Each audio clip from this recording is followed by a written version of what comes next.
ինչի համար հարաբերություններում ըստ հոգեբանների պետք է վստահությունը աստիճանաբար եւ ժամանակի ընթացքում ձեռք բերել, որովհետեւ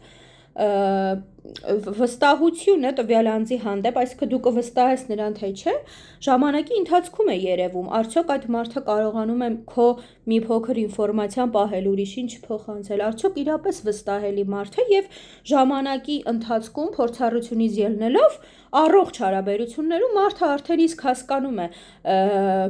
վստահության 3 մակարդակներից կարող է երրորդից անցնել երկրորդին, երկրորդինից առաջինին, սակայն ինչն է խնդիրը, որ Հայաստանում եւ այլ կոլեկտիվ մշակույթներում, հասարակություններում սա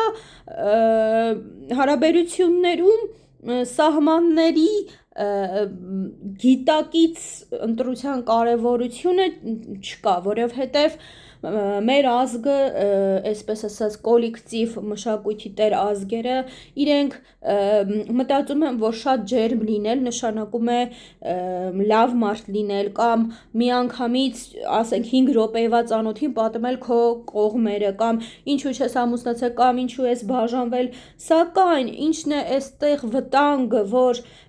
տվյալ անձի համար անձնական տարածքը կարա լինի ավելի ուրիշ ձև եւ մարդը եթե մտնում է դիմացնի անձնական տարածքը առանց փոխհամաձայնության, առանց վստահության ձեռք բերելու ռիսկերը այստեղ շատանում են, որ այդ հարաբերությունները չեն ստացվի հետագայում եւ տհաճ զգացողություններ կարող են տալ։ Այսպիսով գիտակցաբար սովորել սահմանների կարևորությունը, դրանց հոգեբանական կողմերը, ինչպես նաև քաղաքավարության որոշակի կանոններ, մենք կարող ենք ավելի առողջ հասարակություն ձևավորել եւ առողջ սահմանները մեզ մոտ շատ ավելի քիչ ռիսկեր կառաջացնեն, որ հարաբերությունները վատ ձևով կընթանան կամ կավարտվեն։